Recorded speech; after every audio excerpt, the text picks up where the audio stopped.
Evet, başlıyoruz. Evet, bugün ne yapıyoruz?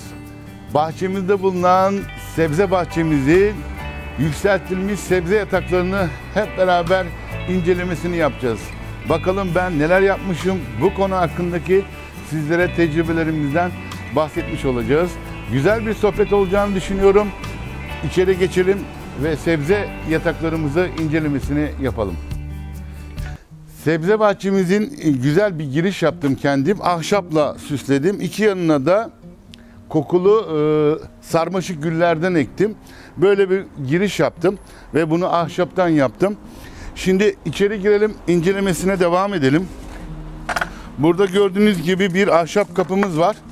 Buradan içeri giriyoruz. Bazen çiçonun buraya girmesini engellemek için bu kapıyı yaptık. Güzel bir görünüm olduğunu düşünüyorum. Bir de gördüğünüz gibi 13 tane yükseltilmiş sebze yatağımız var. Ayrıyetten de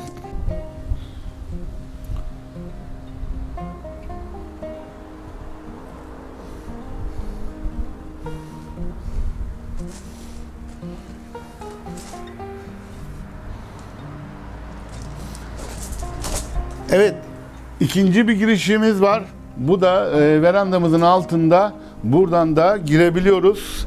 Orası birinci girişimiz, bahçeden gelen. Burası ise ikinci bir verandadan girişimiz. Hemen devam edelim.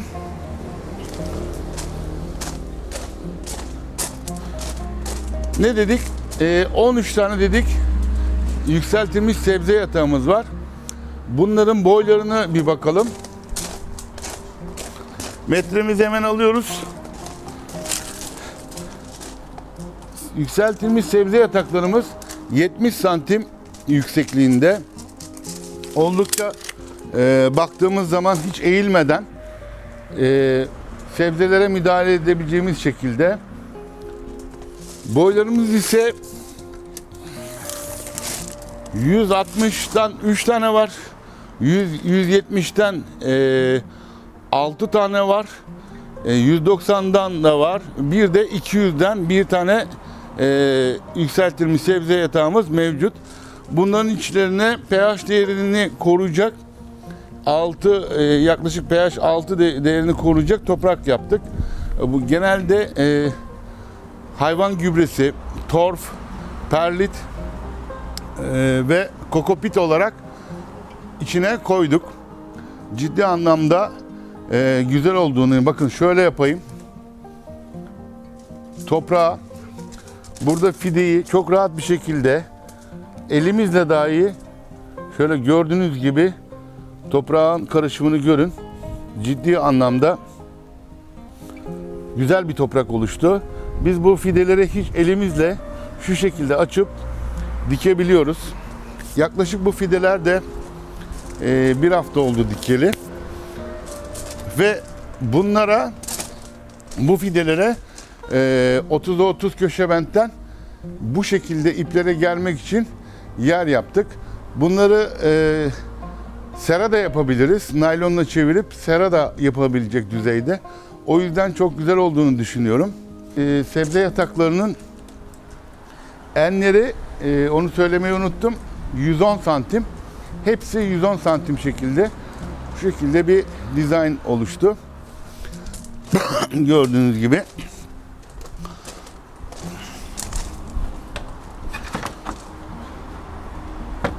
Yürüme yollarımız gayet geniş ve rahat bir şekilde yaptım ki el arabasına girdiğim zaman herhangi bir şekilde sıkıntı vermiyor.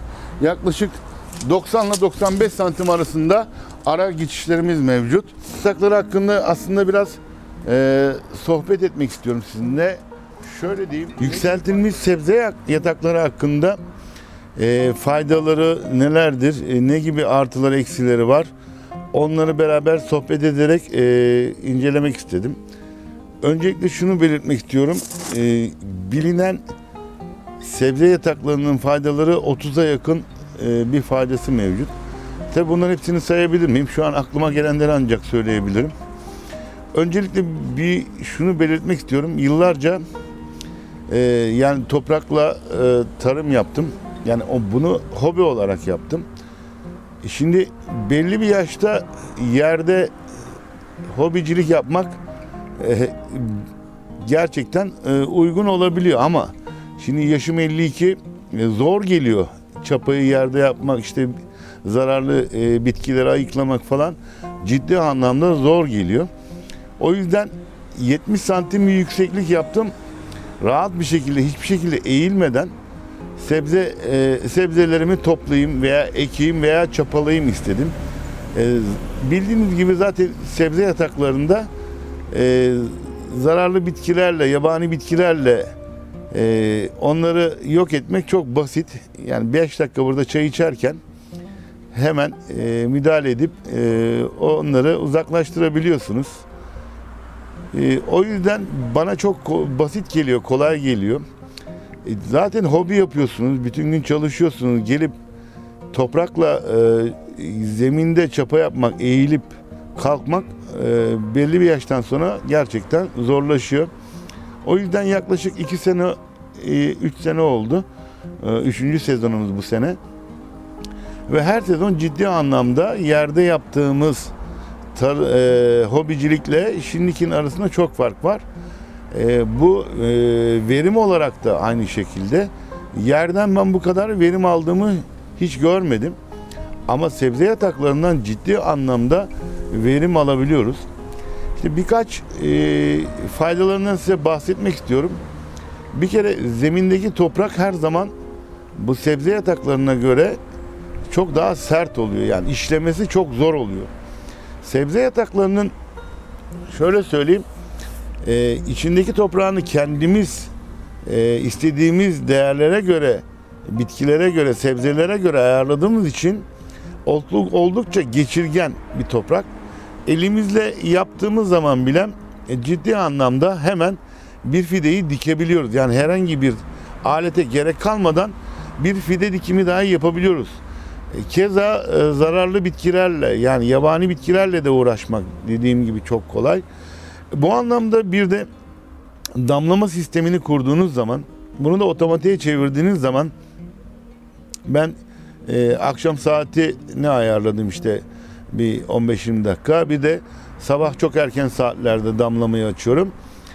Dolayısıyla istediğimiz saatlerde çok rahat bir şekilde damlamadan da sebzelerimizi sulayabiliyoruz. Baktığınız zaman en büyük avantajlarından birisi de, şimdi eğer zemine ektiğiniz zaman mesafeleri 50 santim 60 santim gibi aralıklarda bırakıyorsunuz. Çünkü sebzelerin kök yapıları enine doğru kök yapısı mevcut. Ama sebze yataklarında benim gördüğüm hep böyle alta doğru bir kök yapısı mevcut. Dolayısıyla ben burada fide aralarını 30 santim, 35 santim, 40 santim gibi aralıklarla ektim ve daha evvel de ektiğim herhangi bir şekilde zararını da görmedim. Yani size bu alanlarda kaybettirdiğiniz, yani yürüme alanlarında kaybettirdiğiniz alanları siz aslında fideleri yakın dikerek o alanları kazanabiliyorsunuz. Toprak kaybınız da olmuyor. İşte birçok görüyorum yorumlarda, diyorlar ki ya yürüme yolları falan, o yüzden çok toprak kaybı oluyor, daha az. Hayır. Gerçekten 50 santim 60 santim zemine ektiğimiz toprağı burada ise 35 santim 40 santime indirerek buradaki kaybettiğimiz alanı bununla sağlayabiliyoruz. Bir de en önemli özelliklerinden birisi, toprakta ne su verdiğimiz zaman ne kadarını alabiliyor veya ne kadar çok su geliyor belli değil.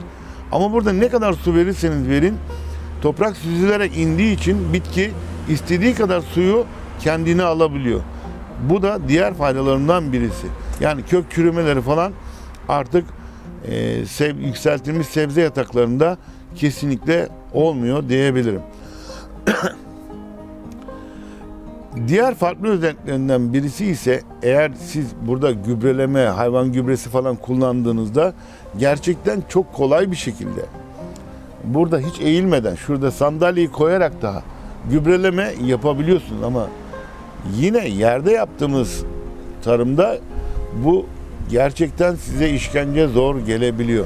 Dolayısıyla bu da faydaların arasında bence çok önemli unsurlardan bir tanesi. Diğer bir farklı özellik ise, şimdi biz domateslere 5 günde bir, 4 günde bir suluyoruz. Salatalıkları her gün aşağı yukarı sulamamız gerekiyor. Bunu da her sandık diyelim, her yükseltilmiş sebze yatağında, bizim burada 13 tane var. Hepsine ayrı ayrı vana koyduk. Bu vanalar gördüğünüz gibi istediğimiz şekilde kapatıp açabiliyoruz. Yani biz domatesleri 4 günde bir, 5 günde bir vanasını açıyoruz. Ama salatalıklarınki her zaman açık. Biberlerinki keza aynı şekilde. İşte maydanozlarınki, fesleğenlerinki, rokalarınki daha fazla sulama istediği için domatese göre onlarınki belirli zamanlarda, yani bizim istediğimizin zamanında vanaları açıp suları, sebzelerimize suyumuzu verebiliyoruz. Dolayısıyla bu da çok önemli özellik diyebilirim. Yorulmadan işte hangi su verebileceğiniz günleri tayin ederek bunu yapabiliyorsunuz. Ya bir de yorumlarda çok bahsediliyor, işte ahşaplar çabuk çürüyor. Ya bu iç kısmını, yani sebze yataklarının ahşaba değmemesi için naylon kaplayabilirsiniz. Eğer burada işçiliğinizi çok güzel yaparsanız hiçbir şekilde bu ahşaplara su veya toprak değmez. Dolayısıyla bu da ömrü uzatır. Yani ahşabın ömrünü uzatır. Benim gördüğünüz gibi 3. sezonum herhangi bir şekilde yıpranma olayı yok gibi. Güzel bir vernikleme de yaparsınız dış kısmına. Bu da dış etkenlerden sizi, ahşabınızı korur yani. Bir de sebze yataklarında gördüğünüz gibi demir kısımlar yaptım. Bunlar ise benim ipe almamı, sırık genelde yetiştiriyorum zaten. Domateslerim özellikle sırık, salatalıklarım aynı şekilde. Bunları ipe almam çok kolay. Görüyorsunuz zaten şu ipe almak çok basit. Hiç uğraşma yok, şey yok. Yani bunları her şeyi düşünerek en baştan yaparsanız bence sebze yatakları artık tam bir hobicilik olarak görebiliriz. Öbür türlü çoğu zaman yerde yaptığımız tarımda ciddi anlamda yorgunluk hobicilikten çıkıyor. Bir zaman sonra işkenceye dönüşüyor. Bu da hepimizi bu tarımdan, yani bu sebze yetiştiriciliğinden uzaklaşıyor. Şimdi aklıma gelmeyen birçok faydası daha var. Bunlar zaten birçok videoda belki izlemişsinizdir, seyretmişsinizdir. Benim aklıma gelenler, faydaları bu kadar ama 30'a yakın faydası olduğunu net biliyorum. O yüzden aklıma gelirse yine video arasında sizlere bahsedebilirim. Şimdi devam edelim, burayı gezelim. Size buranın güzelliklerinden biraz daha bahsetmek istiyorum. Şimdi sebze yataklarımızda domateslerimizi bu şekilde ipe almak gerçekten çok kolay. Gördüğünüz gibi ilk sebze yatakları yaptığınızda ilk bu şekilde bir şeyler yaparsanız, ister ahşaptan ister demirden yaparsanız bence çok rahat edersiniz. Şöyle yaklaşalım. Şu şekilde sopayı sokuyorum. Ve bu şekilde buraya bağlıyorum ipimi. Evet, bu şekilde sardırma yapabiliyoruz. Bu şekilde yükselecek ve yukarı doğru sarımını gerçekleştirecek. Yani ipi almakta çok kolay. Her türlü kolaylık var. Hobicilik çok önemli. Hobi yaparken yorulmamak da bence önemli.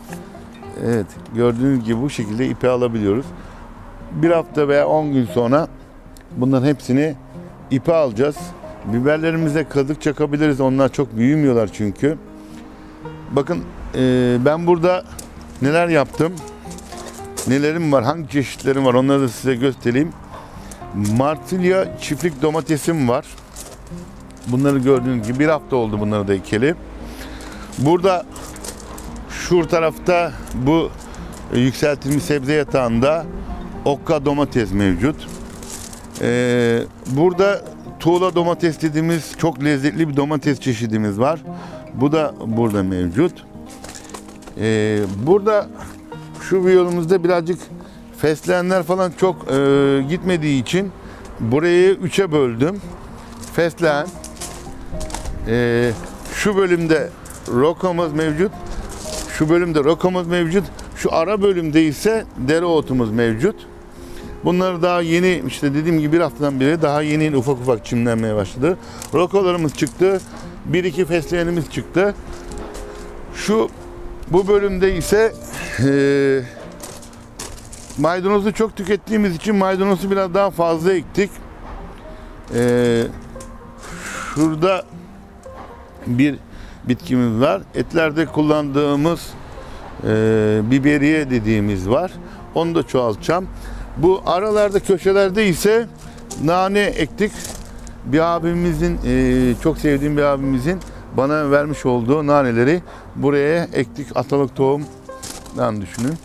Bu şekilde.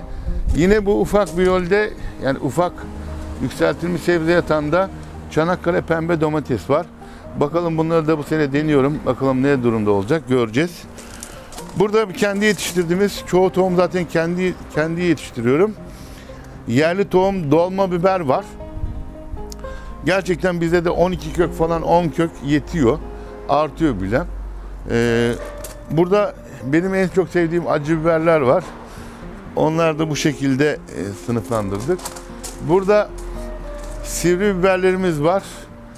1-2 tane de kırmızı yağ biberimiz var. Bunlar hepsi tatlı biber olarak geçiyor. Bu yükseltilmiş yatağımızda ise biz salatalığı çok tükettiğimiz için salatalığı biraz fazla ektik. 4 tane ektik. Bu şekilde mevcut. Bunlara geçtiğimiz zaman da burada bir tanesini turşuluk olan var. İşte diğerleri çıtır dediğimiz salatalıklar var. Bunlar kendi tohumlarımız. Bu şekilde 13 tane sebze yatağımız mevcut. İleride şu kısma da, ön kısma da bir tane sera yapacağım cam mekandan. Onu da zaten yaparken de yayınlamayı düşünüyorum. Bahçede otururken bu videoyu yaptım sizlere. Umarım sizlere yardımcı olabilmişimdir. İyi bir sohbet olduğunu düşünüyorum. Bu tarz videoların devamı için lütfen kanalımıza abone olmayı, videoyu beğendiyseniz beğenmeyi, paylaşmak istiyorsanız da paylaşabilirsiniz.